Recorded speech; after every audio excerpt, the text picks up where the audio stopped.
कहा जाता है कि आज से करीबन 4.5 अरब साल पहले हमारी धरती बनी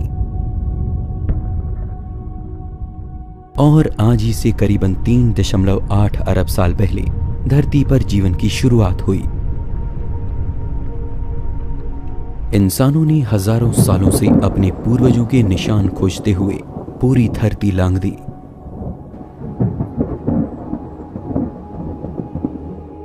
हम धरती पर आखिर कहां से आए, ये सवाल खुद से पूछते हुए इंसानों ने न सिर्फ आसमान की ओर देखा बल्कि धरती और समुद्र की गहरी थाह में अपने इतिहास को खोजा।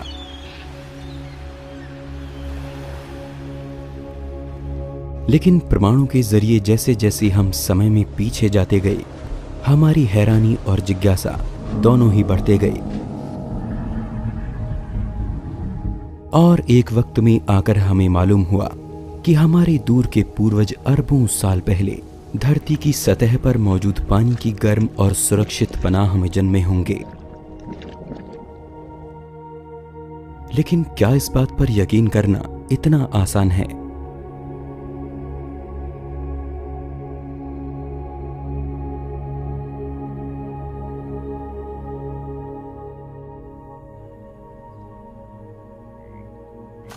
आज हम धरती को लाखों तरह के दूसरे जीव जंतुओं के साथ साझा करते हैं। इनमें से कुछ हमारे करीबी हैं जो हमसे मेल खाते हैं, लेकिन कुछ बेहद अनोखे और अलग हैं, इतने अलग कि हमारी और इनकी कुदरत दूर दूर तक कहीं मेल नहीं खाती। लेकिन विज्ञान कहता है कि धरती पर रहने वाले सभी प्राणियों के पूर्वज एक ही थे। इस बात को मानना और इस पर आंखें बंद करके यकीन करना मेरे और आपके लिए काफी मुश्किल है। इसीलिए आज हम एक ऐसे सफर पर चलेंगे जहां हम हमारे पूर्वजों के निशान खोजने की कोशिश करेंगे। विज्ञान का ये सफर न केवल आपको सुदूर इतिहास में ले जाएगा, बल्कि हमें मौका मिलेगा उस राज को जानने का जिससे जीवन पैदा हुआ। हम अरबों साल पहले धरती के माहौल का नजारा करेंगे। हम उन जहरीले जीवों को देखेंगे जिन्होंने एक समय में आकर धरती से समूचे जीवन को खत्म कर दिया था। हम सूक्ष्म स्तर पर जाकर देखेंगे कि स्पेस से गिरे एक पत्थर और हमारे शरीर में एक ही जैसे तत्व मौजूद हैं। इस सफर में हमें कुदरत के सबसे गहरे राज जानने को मिलेंगे। इस सफर में हम अपने जीवन का रहस्य जानेंगे।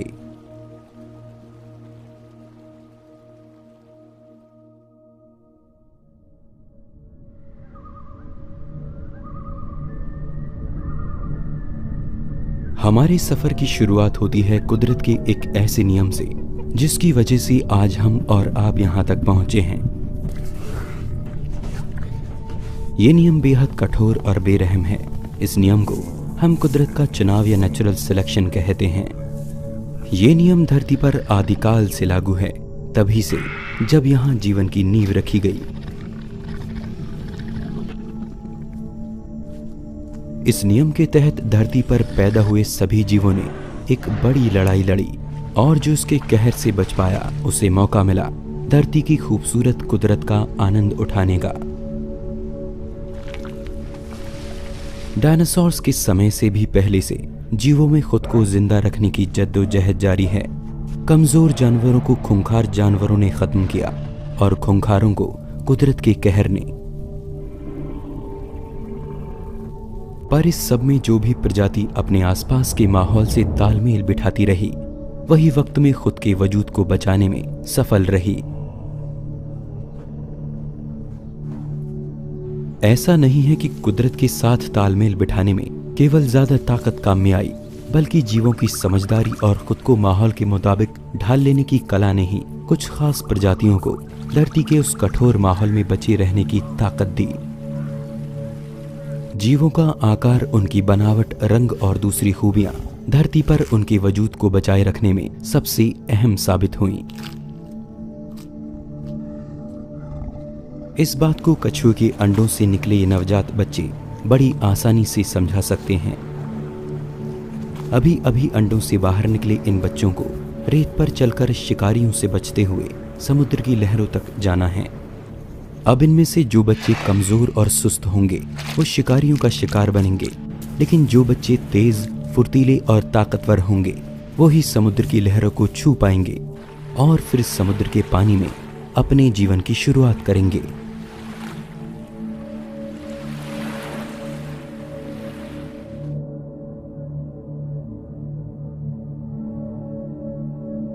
यानी कुदरत ने कुछ खास खूबियों वाले बच्चों को चुना।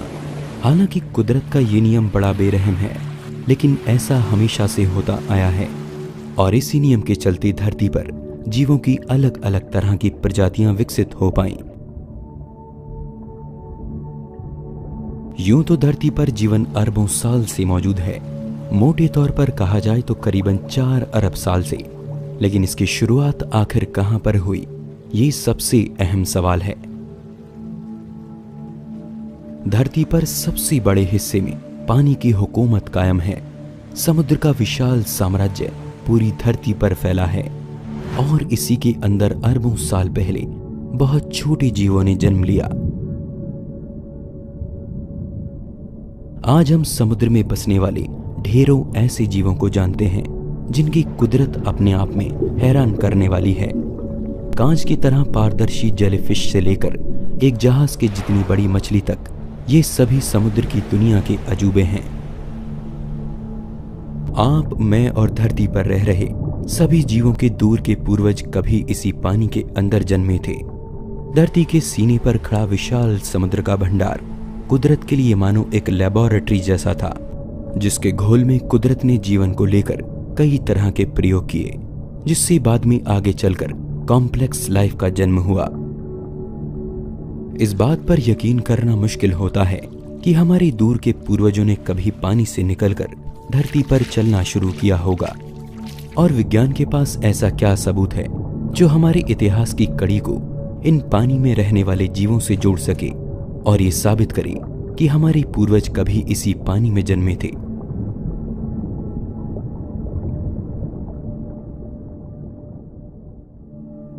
हमारे शरीर के कई हिस्से आज भी उन खूबियों को लिए हुए हैं जो आज से अरबों साल पहले हमारे पूर्वजों में पानी के अंदर विकसित हुई होंगी।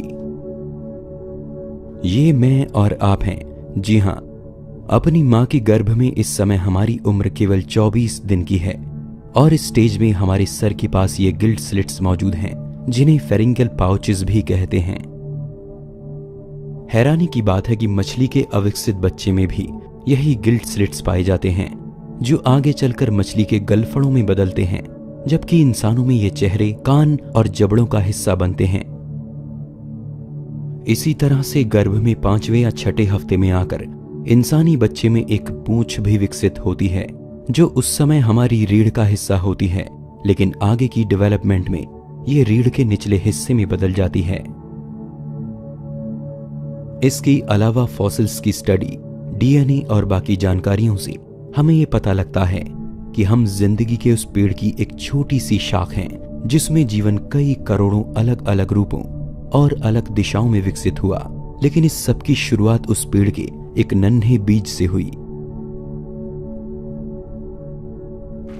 पर इन सब के बीच एक और जरूरी सवाल मन में पैदा होता है कि जीवन आखिर सबसे पहले पानी के अंदर ही क्यों जन्मा।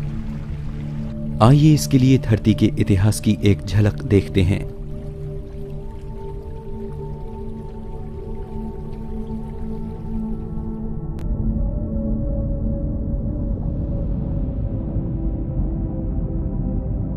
आज से करीबन 3.8 अरब साल पहले इस समय धरती का माहौल बेहद कठोर था।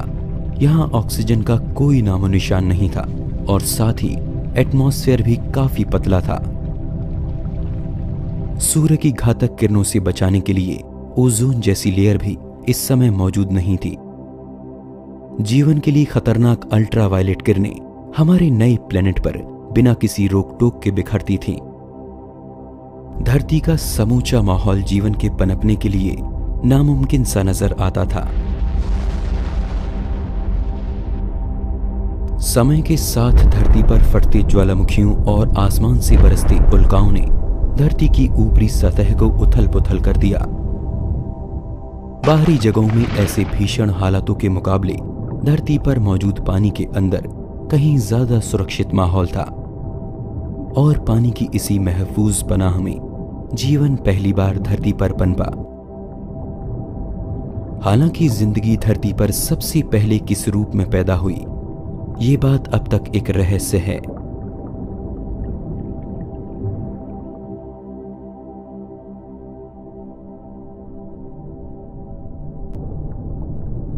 कहा जाता है कि उस वक्त भी एक साथ मिलकर जिंदगी को पैदा करने वाले छोटे छोटे मॉलिक्यूल्स पानी के अंदर मौजूद थे, जिनसे सिंगल सेल से बने जीव पैदा हुए होंगे। लेकिन धरती पर सबसे पहले पैदा हुए जीवन को समझना शायद इतना आसान नहीं है। इसे एक लाइन में समझाना नामुमकिन है। जीवन धरती पर कैसे आया, इसे ठीक से समझने के लिए हमें विज्ञान के दूसरे पहलुओं पर भी नजर डालनी होगी। कई सवालों पर गौर करना होगा, जैसे कि एक जिंदा प्राणी आखिर क्या है, कौन सी जरूरी खूबियां ये तय कर देती हैं कि कोई चीज जिंदा है या नहीं। क्योंकि धरती पर कई चीजें ऐसी हैं जिनकी खूबियां हमसे मिलती जुलती हैं, लेकिन वे फिर भी जिंदा नहीं हैं। जैसे कि बादल हमारी तरह एक से दूसरी जगह मूव कर सकते हैं, हमारी तरह अपने आकार को छोटा बड़ा भी कर सकते हैं, लेकिन हमें पता है कि बादल में अपनी कोई लाइफ नहीं है, यानी बादल हमारी तरह जीवित नहीं है। और ये सिंगल या डबल सेल लाइफ आखिर क्या है, इनमें ऐसा क्या मौजूद है जो इन्हें जिंदा प्राणी बना देता है।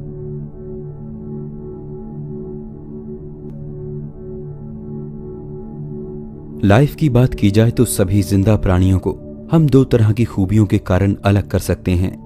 पहले वो जो सिंगल सेल से बने हैं और दूसरे वो जो कई सेल्स के आपस में मिलने से बने हैं। हम खुद खरबों छोटे छोटे सेल्स से मिलकर बने हैं। हमारे शरीर के ये सेल्स इतने छोटे हैं कि 10,000 सेल्स एक साथ एक पिन की नोक पर फिट हो सकते हैं। आसानी से समझा जाए तो कई सेल्स आपस में मिलकर छोटे टिश्यूज को बनाते हैं। टिश्यूज की परतें आपस में मिलकर हमारी बॉडी के किसी खास पार्ट को आकार देती हैं, जैसे कि दिल, फेफड़े, किडनी या स्किन। और ये सभी अलग अलग पार्ट जब आपस में मिलकर एक पूरे ढांचे को तैयार करते हैं तो वो जिंदा प्राणी इंसान या जानवर के रूप में पहचाना जाता है। वहीं सिंगल सेल से बने प्राणियों में केवल एक सेल ही उनकी पहचान के लिए काफी है। हालांकि ये सेल्स हमें बिना माइक्रोस्कोप के दिखाई नहीं दे सकते, लेकिन फिर भी ये अपने आप में जीवन का सबसे छोटा रूप है, यानी इन्हें हम लाइफ कह सकते हैं। लेकिन हैरानी की बात है कि ये सेल्स भी खुद में सबसे छोटे नहीं हैं, बल्कि इनके अंदर भी इनके अलग अलग हिस्से मौजूद हैं, जिनका काम आपस में बटा हुआ है और जिनकी साझी गतिविधियों से मिलकर बनता है एक सिंगल सेल।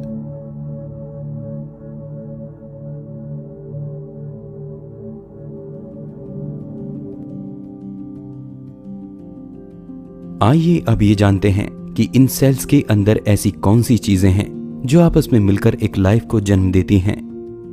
उदाहरण के लिए हमारी बॉडी के एक सेल को ले लेते हैं। सबसे पहले आती है इसकी परत, जिसे हम सेल मेम्ब्रेन भी कहते हैं। ये सेल को बाहरी आवरण देती है, यानी कि एक झिल्ली का काम करती है। इसे हम सेल की स्किन भी कह सकते हैं। ये कोई आम झिल्ली नहीं है, बल्कि ये पोषक तत्वों को पहचान कर उन्हें अंदर जाने देती है, जबकि जिन तत्वों से इसे खतरा है उनके लिए ये रास्ते को ब्लॉक कर देती है। इसके अलावा ये सेल्स के अंदर से वेस्ट को भी बाहर जाने देती है। इसके बाद आता है सेल के अंदर भरा हुआ लिक्विड, जिसे हम साइटोप्लाज्म कहते हैं। ऐसा नहीं है कि इसमें सिर्फ लिक्विड ही भरा है, बल्कि इसके कुछ अंग ऐसे हैं जो जरूरी कामों को अंजाम देते हैं। इसके स्पेशल पार्ट कुछ खास तत्वों को बनाते हैं, जैसे कि प्रोटीन, और प्रोटीन को यूज करके ही सेल्स अपनी ज्यादातर केमिकल प्रोसेस को अंजाम देते हैं। इसके कुछ जरूरी तरह के हिस्से खाने के छोटे छोटे मॉलिक्यूल्स को ऐसे मटेरियल में बदलते हैं जो सेल्स की एनर्जी और ग्रोथ के लिए जरूरी है। इनसे बनाए गए पोषक तत्व पूरे सेल में खास तरह की ट्यूब्स की मदद से ट्रांसफर किए जाते हैं। यानी हमारे शरीर में मौजूद सेल्स के अंदर अपना एक सिस्टम है जो हमारे द्वारा खाए गए खाने से जरूरी चीजों को लेकर लगातार ग्रोथ करते रहते हैं। और आखिर में आता है न्यूक्लियस, जिसे हम सेल का ब्रेन भी कह सकते हैं। सेल के बीचों बीच मौजूद ये न्यूक्लियस सेल के कंट्रोल सेंटर की तरह काम करता है। ये सेल की ग्रोथ की देखभाल करता है। साथ ही इसका काम ये भी देखना है कि सेल डिवाइड होकर अपने जैसे दूसरे सेल्स को भी जन्म दे। यानी कि सेल्स अपने आप में इन हिस्सों के बिना जीवित नहीं रह सकता। खुद को जिंदा रखने के लिए जरूरी चीजों को सेल अपने इन्हीं हिस्सों के जरिए बनाता है और ये सभी अलग अलग हिस्से मिलकर एक सेल को बनाते हैं।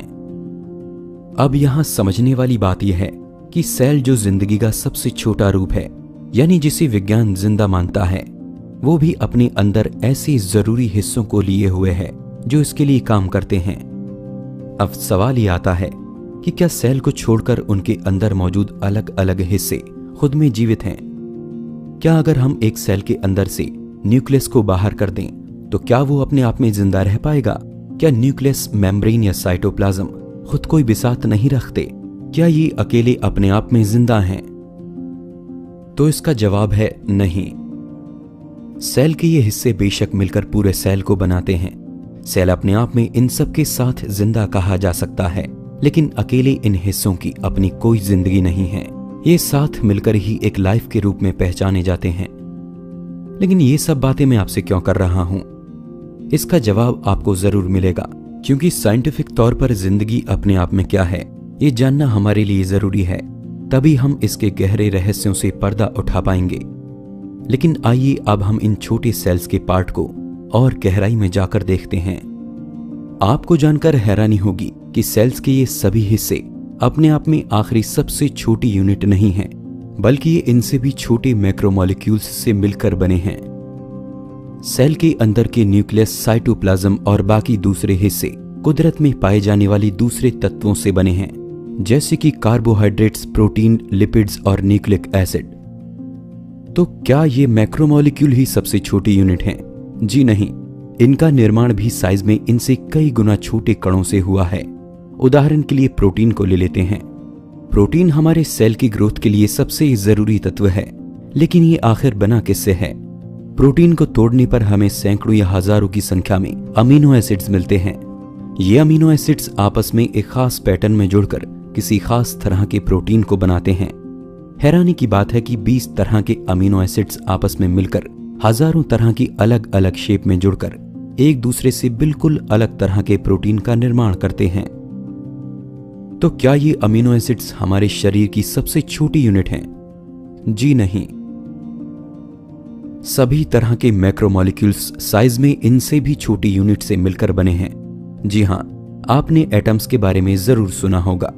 एटम्स और इसके पार्ट न्यूट्रॉन, इलेक्ट्रॉन और प्रोटॉन, इन्हीं अलग अलग तरह के एटम्स के मिलने से हमारे शरीर को बनाने वाले ये मैक्रोमोलिक्यूल बने हैं।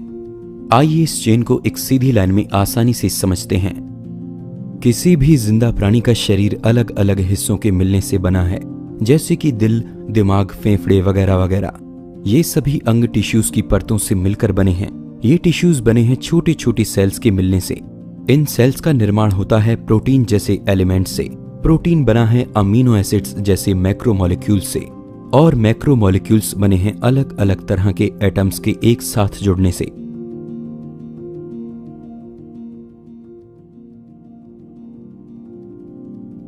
लाइफ का एक कॉम्बिनेशन अपने आप में पेचीदा है, जिसे हमने अभी मोटे तौर पर जान लिया। इस मुश्किल कड़ी को सुलझाने से ये तो पता लग जाता है कि जिंदगी आखिर किन छोटे कणों से मिलकर बनी है। लेकिन इससे हमें ये पता नहीं चलता कि धरती पर जीवन सबसे पहले आखिर कैसे पैदा हुआ होगा, क्योंकि जीवित प्राणी को पैदा करने के लिए भी किसी दूसरे जीवित प्राणी की जरूरत होती है। तो सबसे पहला जिंदा प्राणी दुनिया में आखिर कहां से आया होगा? क्या साइंस ये बता सकता है कि जीवन की शुरुआत कैसे हुई? इस विषय में अब तक पूरी तरह से परफेक्ट एक्सप्लेनेशन मौजूद नहीं है, लेकिन दुनिया भर में वैज्ञानिकों और खोजकर्ताओं के समूह दिन रात इस रहस्य की परतों को खोलने में लगे हैं, और हम इन्हीं लोगों के द्वारा की जाने वाली खोजों और एक्सप्लेनेशंस को जानने वाले हैं, जिनसे हमें ये समझ आ सके कि आखिर धरती पर जीवन आया कहां से।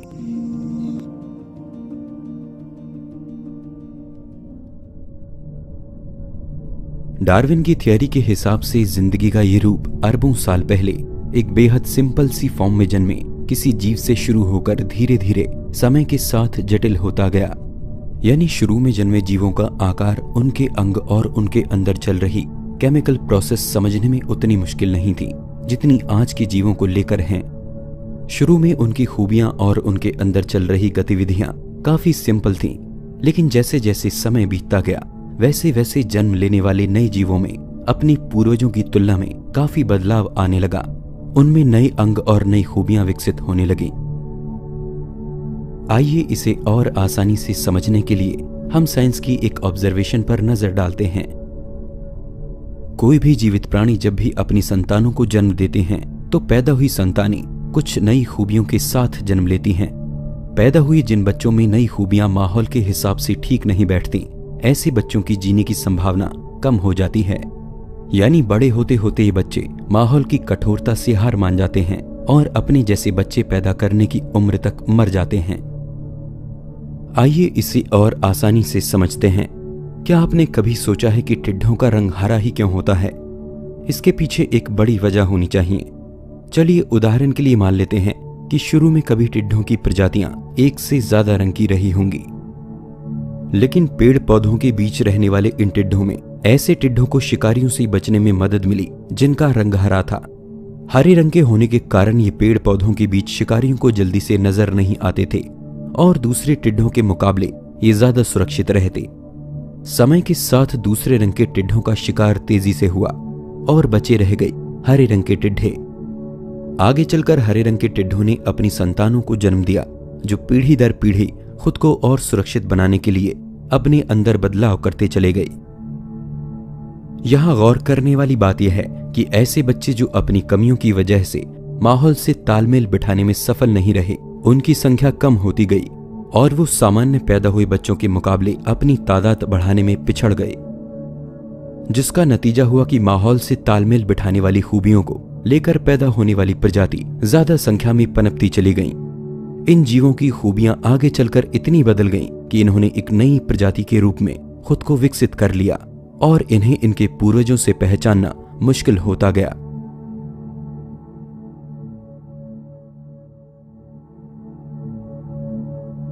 धीरे धीरे आए इस बदलाव को ही जीवों का क्रमिक विकास या एवोल्यूशन कहा गया और धरती पर अरबों सालों के विकास में जीवन अनगिनत रूपों में विकसित हुआ। धरती पर पाए गए जीवाश्मों के रिकॉर्ड इसकी प्रामाणिकता को और भी पक्का कर देते हैं। फॉसिल्स की स्टडी की मदद से जैसे जैसे हम वक्त में पीछे जाते हैं, जीवों की कुदरत समझने में आसान होती जाती है और इसी के आधार पर वैज्ञानिकों ने यह नतीजा निकाला कि आज से करीबन 3.5 अरब साल पहले लाइफ बहुत ही सिंपल से सेल के रूप में जन्मी होगी। लेकिन अब भी ये सवाल सामने आता है कि सबसे शुरू में पैदा हुआ वो सिंपल सा सेल भी कहां से आया होगा, क्योंकि आज हमारे सामने मौजूद सिंपल से बैक्टीरिया की कुदरत भी इतनी मुश्किल है कि उसका एक स्टेप में पनप जाना नामुमकिन है। यानी लाइफ के इतने सिंपल रूप को भी विकसित होने में कई पीढ़ियों का समय लगेगा। तो सबसे पहले पैदा होने वाले वो छोटे और सिंपल से सेल दुनिया में कहां से आ गए? इस बात का एक लॉजिक ये है कि सबसे पहले पैदा होने वाले ऐसे जीव जो खुद के जैसे जीवों को जन्म दे सकते होंगे, उनका जन्म एवोल्यूशन से नहीं हुआ होगा, क्योंकि इसका कारण आप जानते हैं, जीवों में एवोल्यूशन होने के लिए उनका प्रजनन करना जरूरी है। अगर वो अपनी नस्ल को पीढ़ी दर पीढ़ी आगे नहीं बढ़ाएंगे तो उनमें एवोल्यूशन होगा ही नहीं। इसलिए धरती पर पैदा होने वाला सबसे पहला जीवन आखिर किस रूप में जन्मा था, इस बात को समझने के दूसरे तरीके हमें देखने होंगे। एक आइडिया जिसके बेस पर वैज्ञानिक लाइफ को लेकर नई खोजें कर रहे हैं और जीवन के रहस्य को सुलझाने में कुछ हद तक कामयाब हो पाए हैं। ये आइडिया कहता है कि लाइफ यानी जीवन का जन्म केमिस्ट्री से हुआ। दुनिया में हर चीज बहुत ही छोटे छोटे कणों से मिलकर बनी है, यहाँ तक कि हवा और रोशनी भी। जिस रोशनी को हम देख रहे हैं वो इतने छोटे कणों के आपस में मिलने से बनी है जिन्हें हम अपनी आंखों से नहीं देख सकते। यही छोटे कण आपस में मिलकर अपने से बड़े कणों यानी मॉलिक्यूल्स को बनाते हैं और यही मॉलिक्यूल्स फिर आपस में मिलकर किसी बड़े स्ट्रक्चर या जीव को आकार देते हैं। पूरी दुनिया बल्कि पूरा यूनिवर्स इसी तरह के छोटे छोटे कणों के आपस में मिलने से बना है और इनके इसी बिहेव को स्टडी करना ही केमिस्ट्री का अध्ययन है। लेकिन यहाँ हम केमिस्ट्री के उस हिस्से की बात करेंगे जो ये कहता है कि इन्हीं छोटे कणों के आपस में मिलने से अचानक लाइफ का जन्म होता है। जिंदगी को जन्म देने वाली केमिस्ट्री कुछ जरूरी बातें हमें बताती है, जिनमें सबसे अहम बात है कि जिन अलग अलग छोटे कणों या हिस्सों से मिलकर जीवन बना है, उनका एक साथ एक टीम की तरह काम करना जरूरी है, जिसे हम मेटाबॉलिक पाथवेज कहते हैं। जैसा कि हमने पहले भी जाना था कि सेल के अलग अलग हिस्से एक साथ मिलकर सेल की ग्रोथ के लिए काम करते हैं। यहां तक कि एक आम से दिखने वाले पौधे के सेल में भी ऐसी ढेर सारी प्रोसेस चल रही होती हैं, जिनमें अलग अलग हिस्सों को एक साथ सेल की ग्रोथ के लिए काम करना, अलग अलग प्रोसेस से खाने के मॉलिक्यूल्स को तोड़कर उन्हें एनर्जी में बदलना, ये कुछ ऐसे काम हैं जो मेटाबॉलिज्म का हिस्सा हैं। और जीवन की केमिस्ट्री में सबसे अहम चीज यही है, बिना मेटाबॉलिज्म के लाइफ नहीं हो सकती। सेल की ग्रोथ और उसके लिए जरूरी एनर्जी पैदा करने का सारा सिस्टम मेटाबॉलिज्म कहलाता है, और बिना मेटाबॉलिज्म के जीवन का लगातार बने रहना नामुमकिन है। लाइफ की केमिस्ट्री एक और जरूरी बात हमें बताती है कि जिंदा सेल्स कुछ खास तरह के मॉलिक्यूल से मिलकर बने हैं। जिंदा प्राणियों के शरीर को बनाने वाले कुछ अहम तत्व जैसे कि अमीनो एसिड्स, शुगर वगैरह, ये मॉलिक्यूल्स आपस में जुड़ते हैं और अपनी कुदरत से कहीं ज्यादा मुश्किल स्ट्रक्चर का निर्माण करते हैं, जैसे कि जीन, प्रोटीन, सेल मेम्ब्रेन वगैरह। और आगे ये चेन जारी रहती है, जिससे एक लाइफ का जन्म होता है। पुराने समय में यह माना जाता था कि हमारे शरीर को बनाने वाले ये मॉलिक्यूल्स सिर्फ जिंदा प्राणियों में ही पाए जाते हैं। इसके अलावा जीवन से जुड़ी एक और पहेली सभी को परेशान करती आई कि कैसे जिंदा प्राणियों के अंदर होने वाली सारी गतिविधि उसे जिंदा बनाए रखती हैं। पुरातन विज्ञान के लिए ये बातें अनसुलझी पहेलियों की तरह थीं। वे इसके पीछे किसी रहस्यमयी ताकत का हाथ मानते थे। लेकिन 1828 में फ्रेडरिक वोहलर नाम के जर्मन केमिस्ट ने लैब में यूरिया का निर्माण कर दिखाया। यूरिया जो कि हमारे पेशाब में पाया जाता है, लेकिन जीवित प्राणी के शरीर द्वारा बनाया गया एक तत्व लैब में किए गए प्रयोगों से बन सकता है। ये बात उस समय विज्ञान में जीवन की समझ को लेकर एक नया मोड़ लाई। हमारे शरीर के ऐसे तत्व जिनके बारे में ये माना जाता रहा कि उनका मिलना केवल जीवित प्राणियों में ही मुमकिन है, यूरिया के लैब में बन जाने से इस बात को चुनौती मिली और एक नई तरह की थियरी सामने आई। जीवन को बनाने और उसे चलाने के पीछे किसी रहस्यमयी ताकत का हाथ नहीं, बल्कि केमिस्ट्री का हाथ है। कुदरत में मौजूद अलग अलग तत्व आपस में मिलकर कुछ ऐसे केमिकल रिएक्शन करते हैं जिनसे जीवन का जन्म होता है, और उसी के जैसे दूसरे केमिकल रिएक्शन पैदा हुए उस नए जीवन को सरवाइव करने के लिए जरूरी चीजें मुहैया कराते हैं, जैसे कि एनर्जी। आधुनिक जगत में लैब में कई तरह के मॉलिक्यूल्स और सेल्स की एक्टिविटी को बना लिया गया है, जिसने जीवन से जुड़े उस रहस्यमयी ताकत के कॉन्सेप्ट को लगभग खत्म कर दिया है और सबको सुझाया है कि कुदरत में पाए जाने वाले बेजान तत्वों के आपस में मिलने से एक जीवित प्राणी का जन्म हो सकता है। खोजकर्ताओं ने हाल ही में जीवन के लिए कुछ ऐसे ही जरूरी तत्वों को मीटेरॉइड्स के अंदर भी खोज निकाला है, जैसे कि अमीनो एसिड और शुगर। चट्टानों के जो छोटे टुकड़े पत्थर के रूप में स्पेस से आकर धरती पर गिरे, उनके अंदर जीवन के लिए जरूरी तत्वों का पाया जाना इस बात का सबूत है कि ऐसे खास तत्व पूरे ब्रह्मांड में हमें कहीं भी मिल सकते हैं, और शायद ये अरबों साल पहले भी धरती पर मौजूद थे। हैरानी की बात है कि कुदरत कैसे कुछ बेजान तत्वों से जो खुद में जिंदा नहीं होते को आपस में मिलाकर एक जिंदा प्राणी को पैदा कर देती है। विज्ञान ने इसके अलावा एक और प्रोसेस खोजा है जिसमें कुछ खास तरह के मॉलिक्यूल्स को एनर्जी सोर्स के साथ छोड़ दिया गया, और कुछ समय बाद उन्हें देखने पर यह पाया गया कि वे सभी बेजान मॉलिक्यूल एनर्जी का इस्तेमाल करते हुए एक दूसरे के साथ मिलकर अपने से बड़े और कुदरत में कहीं ज्यादा पेचीदा मॉलिक्यूल्स को जन्म दे रहे हैं। समय गुजरने पर लैब में किए गए प्रयोगों ने यह भी साबित किया कि केमिकल रिएक्शन की एक पूरी चेन कुदरत से मिले हालातों के हिसाब से खुद ही जन्म लेती है, और जिंदा सेल्स की तरह उनके अंदर भी एनर्जी को जनरेट करने का एक प्रोसेस तैयार होता है। इसी तरह की खोजों में वैज्ञानिकों ने कई तरह के कुदरती चमत्कार भी देखे, जिसमें कुछ खास तरह के मॉलिक्यूल खुद ही एक साथ मिलकर सेल की मेम्ब्रेन जैसी शेप में जुड़ते हैं। कुछ तो इस तरह के स्ट्रक्चर भी बनाते हैं जो दिखने में हमारे डीएनए के धागों जैसे लगते हैं। यानी जीवन की कठिन पहेली की कुछ कड़ियां हमारे हाथ लगी हैं, लेकिन विज्ञान ने जीवन का आखिरी राज जान लिया है, ये कह देना भी गलत होगा। इस पर अभी काम चल रहा है। जीवन सबसे पहले आखिर किस रूप में धरती पर आया होगा? क्या उसकी कुदरत आज के जीवन जैसी थी? ये कुछ सवाल आज भी विज्ञान के लिए बेहद मुश्किल पहेलियां हैं। कैसे कुछ खास तरह के बेजान तत्व आपस में मिलकर एक टीम की तरह काम करने लगते हैं और अपने साझे काम की पेचीदगी को इस हद तक ले जाते हैं कि जेनेटिक कोड जैसे बेहद मुश्किल सिस्टम का जन्म होता है। कुछ इसी तरह अरबों साल पहले भी हुआ होगा, जब पानी की उस सुरक्षित पनाह में बेजान मॉलिक्यूल्स के आपस में मिल जाने से अचानक एक जीवित प्राणी ने जन्म लिया होगा। और यही प्राणी धरती पर जीवन के उस पेड़ का बीज साबित हुआ, जिसकी करोड़ों अलग अलग शाखों पर जिंदगी अरबों सालों में खरबों पत्तों के रूप में जन्मी। हमने अब तक जाना कि कैसे पानी के अंदर सबसे पहले जीवन पनपा होगा। सबसे पहले जन्मे सूक्ष्म जीव जो आगे चलकर धरती पर बसने वाले सभी प्राणियों के पूर्वज साबित हुए। और इन्हीं जीवों में किसी गहरे समुद्र या किसी झील में हमारे जटिल डीएनए बनने की पहली कवायद शुरू हुई होगी।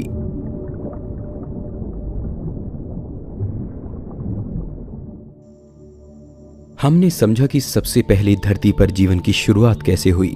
आइए अब आगे बढ़ते हैं। वैसे तो जीवन कई अलग अलग रूपों में धरती पर जन्मा होगा, लेकिन एक खास तरह के जीवों ने धरती की कुदरत पलट देने का कारनामा कर दिखाया और धरती को हमेशा के लिए बदल कर रख दिया। वेस्टर्न ऑस्ट्रेलिया के तटों पर मौजूद सूक्ष्म जीवों के एक जगह जमा होने से बनी ये पत्थर जैसी संरचना अपने आप में सबसे पुरानी और अनोखी है।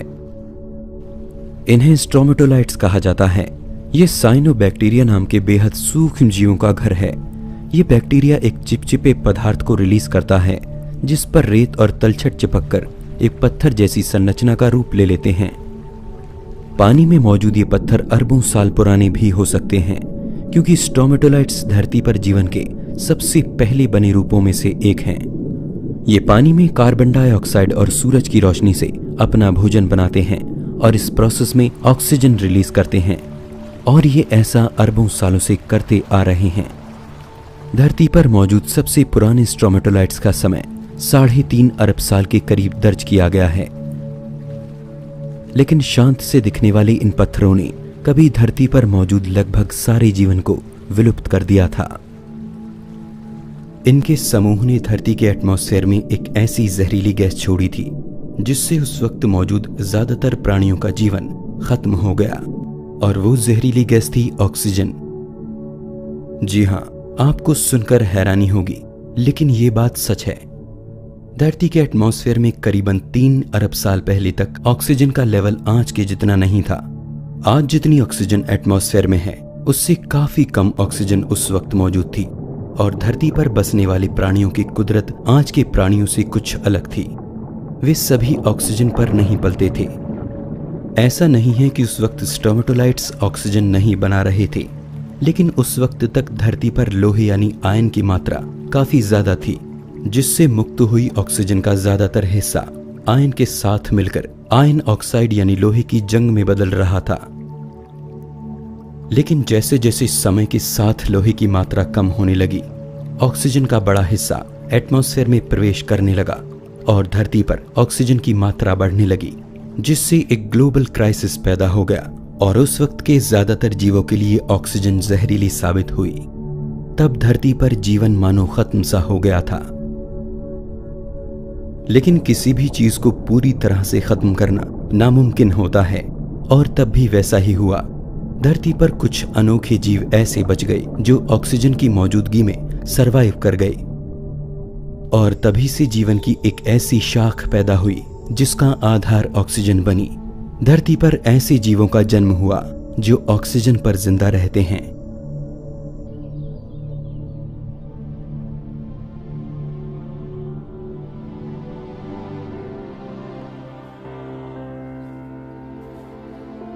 ऑक्सीजन पर पलकर ही धरती के इतिहास में बेहद अनोखे और अद्भुत जीव पैदा हुए, जिसमें लाखों साल पुराने 2 फीट तक के कीड़े, 100 फीट लंबे डायनासोर्स और 90 फीट बड़ी ब्लू व्हेल तक शामिल है।